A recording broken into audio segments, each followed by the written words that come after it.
Hello and very welcome to your favourite online platform Complete Academy. तो आज हम लोग लाइव प्रोसेस का पार्ट 2 करेंगे। इससे पहले पार्ट 1 अवेलेबल है, तो अगर जिसने पार्ट 1 नहीं देखा है पहले वहाँ जाकर प्लेलिस्ट में देख लें। और हम लोग सिर्फ पार्ट 1 में सिर्फ चैप्टर को पढ़े नहीं थे, साथ साथ हम लोग जितने भी प्रीवियस ईयर क्वेश्चन थे 7 previous year question 3 NCERT question को कवर किया था।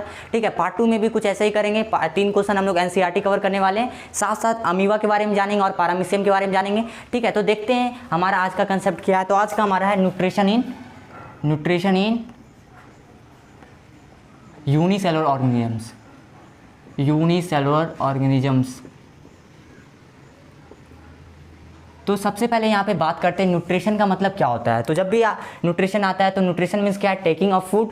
ठीक है, ऑकरिंग ऑफ फूड, उसी को हम न्यूट्रिशन बोलते हैं। ठीक है, यूनिसेलुलर क्या है हमारा, यूनिसेलुलर ऑर्गेनिज्म, दो ऑर्गेनिजम्स जिसके पास सिंगल सेल होता है उसको हम यूनिसेलुलर बोलते हैं। ठीक है, तो यूनिसेलुलर में मेरा एग्जाम्पल क्या क्या हो गया, अमीबा एग्जाम्पल हो गया, पैरामीशियम एग्जाम्पल हो गया, और भी एग्जाम्पल है माइकोप्लाज्मा। तो हम लोग को आज सिर्फ अमीबा और पैरामीशियम के बारे में पढ़ना है। अमीबा और पैरामीशियम के जितने भी कंसेप्ट होंगे सब आज हम लोग जानेंगे। तो अमीबा के बारे में जैसे ही देखते हैं तो अमीबा क्या है, एक यूनिसेलुलर है, यूनिसेलुलर है। साथ साथ हमारा पैरामीशियम भी क्या है, एक यूनिसेलुलर है। अगर हम इसके मोड ऑफ न्यूट्रिशन के बारे में बात करते हैं तो अमीबा के मोड ऑफ न्यूट्रिशन के बारे में बात करते हैं तो क्या होता है अमीबा का मोड ऑफ न्यूट्रिशन। ठीक है, तो मोड ऑफ न्यूट्रिशन इसके बारे में हम थोड़ा सा देख लेते हैं। ये हमारा ओमनीवोरस होलोजोइक, मतलब पहले लिखते हैं होलोजोइक। ठीक है, ये हमारा क्या होता है, होलोजोइक होता है। होलोजोइक किसके अंदर आ गया, हमारा हेटरोटोपस कैसे ऑर्गेनिजम्स होते हैं, पार्ट 1 में हम लोग बहुत डिटेल में पढ़े।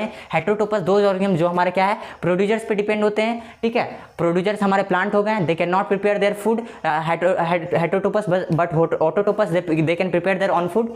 होलोजोइक में हम लोग क्या देखें कि होलोजोइक ऐसे ऑर्गेनिजम्स होते हैं, पहले इंजेक्शन प्रोसेस से फूड लेते हैं, फिर उसका डाइजेशन करते हैं और कॉम्प्लेक्स फूड क्या होता है, ब्रेक डाउन होता है सिंपलर में। ठीक है, होलोजोइक हमारी ये क्या हो गया, हेटरोटोपस हो गए। ठीक है, और यहाँ पे बात करते हैं अमीबा के बारे में बात करेंगे तो इसका क्या होता है, नॉट फिक्स शेप। ठीक है, नॉट फिक्स शेप, क्योंकि इसमें क्या प्रेजेंट होता है, हमारा शेप को रेगुलेट करने के लिए फिंगर लाइक प्रोजेक्शन प्रेजेंट होता है, फिंगर लाइक एक्सटेंशन होता है। ठीक है, प्रोजेक्शन भी यहाँ पे बोल सकते हैं, जिसको हम लोग सीडोपोडिया बोलते हैं। ठीक है, जिसको हम लोग सीडोपोडिया बोलेंगे।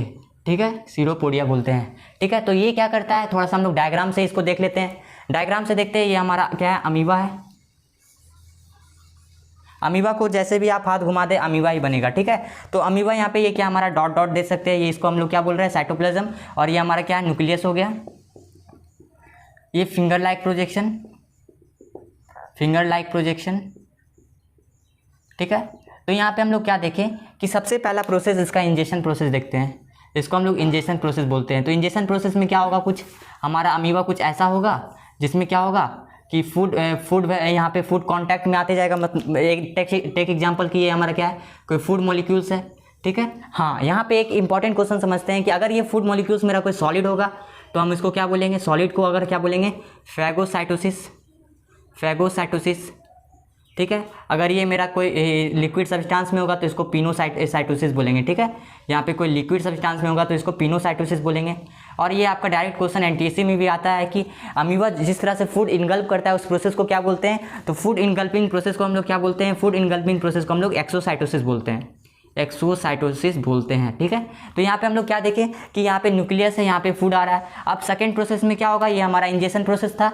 सेकेंड प्रोसेस में क्या करेगा, ये इसको फिर से एक अमीबा बनाते हैं। ठीक है, तो सेकेंड प्रोसेस में ये फ्यूज़ कर जाएगा फूड ओवर, मतलब कि ये कुछ ऐसे हम लोग को दिखेगा, ये फूड वैक्यूल यहाँ पे फॉर्म करेगा। ये यहाँ पे क्या फॉर्म कर लेगा, फूड वैक्यूल फॉर्म कर लेगा, फ्यूज करके सीडोपोडिया क्या है, आपस में ये क्या है, फ्यूज कर लेगा, यहाँ से कॉन्टैक्ट में जुट जाएगा और यहाँ पे क्या करेगा, फूड वैक्यूल बनाएगा। और यहाँ पे तो न्यूक्लियस है ही। ठीक है, और यहाँ पे कुछ एंजाइम्स के साथ क्या है, अब यहाँ पे इसका डाइजेशन का प्रोसेस स्टार्ट होगा। तीसरा प्रोसेस हम लोग सीधा एसिमिलेशन के ऊपर बात करेंगे कि एसिमिलेशन में क्या होगा हमारा, एसिमिलेशन में क्या होगा, जो हमारे अमीबा होंगे उसमें क्या होगा कि जो हमारा फूड होगा ये एक तरह से पूरे साइटोप्लाज्म में एब्जॉर्ब हो जाएगा। ठीक है, पूरे साइटोप्लाज्म में एब्जॉर्ब हो जाएगा। ठीक है, साइटोप्लाज्म क्या होता है, आप लोग क्लास 9 में पढ़े हैं, ये क्या होता है, हमारे विस्कस लिक्विड होते हैं जो सेल के अंदर प्रेजेंट होते हैं, ठीक है। तो ये हमारे क्या एब्जॉर्ब हो जाएगा साइटोप्लाज्म में। अब हम लोग क्या बात कर रहे थे कि यहाँ पे लास्ट प्रोसेस जिसको हम लोग इजेशन बोलेंगे, लास्ट प्रोसेस जिसको हम लोग इजेशन बोलेंगे, वहाँ पे क्या होगा, हमारा फूड क्या होगा, जो अनडाइजेस्टेड फूड होगा, अनडाइजेस्टेड फूड थ्रोन आउट हो जाएगा, थ्रोन आउट, ठीक है। अनडाइजेस्टेड फूड थ्रोन आउट हो जाएगा। तो उसका डायग्राम यहाँ पे देख लेते हैं। कुछ इस प्रकार से आपका डायग्राम आप लोग को एग्जाम में बनाना है, ठीक है। ये आपका क्या है, यहाँ पे थोड़ा सा देख गैप यहाँ छोड़ देते हैं ताकि लगे यहाँ पे थ्रोन आउट हो रहा है, ठीक है। और ये हमारा न्यूक्लियस था, ठीक है। तो यही हमारा क्या है, सिंपल सा अमीबा जिसको हम लोग पढ़ते हैं। यहाँ पे फिंगर लाइक प्रोजेक्शन प्रेजेंट होता है, सीडोपोडिया जिसको बोलते हैं। पहला स्टेज में इंजेक्शन, उसके बाद आपका डाइजेशन, फिर आपका एसिमिलेशन, फिर आपका साइटोप्लाज्म में एब्जॉर्ब हो गया, अमीबा ग्रो कर जाएगा। फोर्थ में अमीबा ग्रो कर जाएगा, थोड़ा सा आपको बड़ा बना देना है एग्जाम में अगर ड्राइंग पूछेगा तो। और 5वां में इजेशन प्रोसेस के थ्रू थ्रोन आउट हो जाएगा। और इसमें हम लोग क्या सीखे कि इसमें एक्सोसाइटोसिस के थ्रू फूड इनगल्फ किया जाता है। फेगोसाइटोसिस, पिनोसाइटोसिस कब बोलेंगे, सॉलिड फूड जब लेता है तो फेगोसाइटोसिस, लिक्विड में पिनोसाइटोसिस। तो अब हम लोग बात करेंगे पैरामीशियम के बारे में थोड़ा सा, तो आप इसका स्क्रीनशॉट ले लें। तो यहाँ पे हम लोग देखिए पैरामीशियम का क्या है, डिफिनिट शेप नहीं होता है। पर हम लोग अगर बात करेंगे अमीबा, सॉरी पैरामीशियम का डिफिनिट शेप होता है, अमीबा का डिफिनिट शेप नहीं होता है। वहाँ पे हमारा क्या प्रेजेंट होता है, सीडोपोडिया, और इसमें सीलिया प्रेजेंट होता है। अब हम लोग एनसीईआरटी के कुछ इंपॉर्टेंट क्वेश्चन को कवर करेंगे। तो सबसे पहले पेज नंबर 95 में अगर आप देखिएगा तो इंटेक्स्ट क्वेश्चन में सबसे पहला क्वेश्चन दिया होगा कि जो हमारे यूनिसेलुलर ऑर्गेनिजम्स होते हैं उसमें डिफ्यूजन प्रोसेस के थ्रू क्या होता है, ऑक्सीजन का रिक्वायरमेंट फुलफिल हो जाता है। पर मल्टीसेलुलर में ऐसा क्यों नहीं होता है। तो हम लोग आंसर को थोड़ा डिस्कस कर लेते हैं। आप लोग का होमवर्क होगा कि वो तीनों को करें, साथ साथ आप लोग इसको कवर करें, इसका नोट्स बना लें और इसको याद रखें। अब हम लोग देखे थे सबसे पहला में कि जो हमारा जो यूनिसेलुलर ऑर्गेनिजम्स होता है उसमें क्या होता है, डिफ्यूजन प्रोसेस हो जाता है। पर हमारा मल्टीसेलुलर में इसलिए नहीं होता है क्योंकि उसका कॉम्प्लेक्स बॉडी होता है। सबसे की पॉइंट याद रखना है, उसका कॉम्प्लेक्स बॉडी होता है, उसमें लार्ज बॉडी होता है, उसका लार्ज बॉडी होता है जिसको कॉम्प्लेक्स बॉडी बोल रहे हैं, ठीक है। उसमें क्या होता है, हर एक फंक्शन को परफॉर्म करने के लिए क्या होता है, स्पेशलाइज टिश्यू होते हैं, स्पेशलाइज सेल्स और टिश्यू होते हैं, ठीक है। स्पेशलाइज सेल्स और टिश्यू होते हैं, ठीक है। और हमारा क्या है कि पॉसिबल नहीं है कि हम लोग क्या है कि मल्टीसेलुलर ऑर्गेनिजम्स में सेल हमारा डिफ्यूजन के थ्रू हो सके, ठीक है। स्पेशलाइज टिश्यू एंड सेल होते हैं। और अगर आप लोग को लिखना है एक और चीज़ लिखना है कि हमारा जो सेल्स होते हैं ना, जितने भी मल्टीसेलुलर ऑर्गेनिजम्स होते हैं, एनिमल्स हो गए, ह्यूमंस हो गए, उनके जितने भी सेल्स होते हैं, मैक्सिमम सेल्स क्या होते हैं, इन्वायरमेंट के कॉन्टैक्ट में नहीं होते हैं। पर हमारे जो यूनिसेलुलर ऑर्गेनिजम्स होते हैं उसके मैक्सिमम सेल क्या होते हैं, एक ही सेल प्रेजेंट होता है, तो वो तो डायरेक्ट कॉन्टैक्ट में इन्वायरमेंट से होता है, इसलिए डिफ्यूजन प्रोसेस से उसका ऑक्सीजन रिक्वायरमेंट पूरा हो जाता है। तो हम यहाँ क्या लिखेंगे, cell is not contact with environment, contact with environment. तो ये आपका ये 3 की पॉइंट याद रखें, आप लोग उसका आंसर कर देंगे खुद से, ठीक है। तो आप लोग खुद से एबल हो जाएंगे वीडियो लेक्चर देखने के बाद एनसीईआरटी और प्रीवियस ईयर क्वेश्चन को डन करने के लिए। तो इस तरह का आप लोग को क्वालिटी कंटेंट प्रोवाइड करेंगे, ठीक है। अब हम लोग सेकंड क्वेश्चन को डिस्कस करेंगे, ठीक है।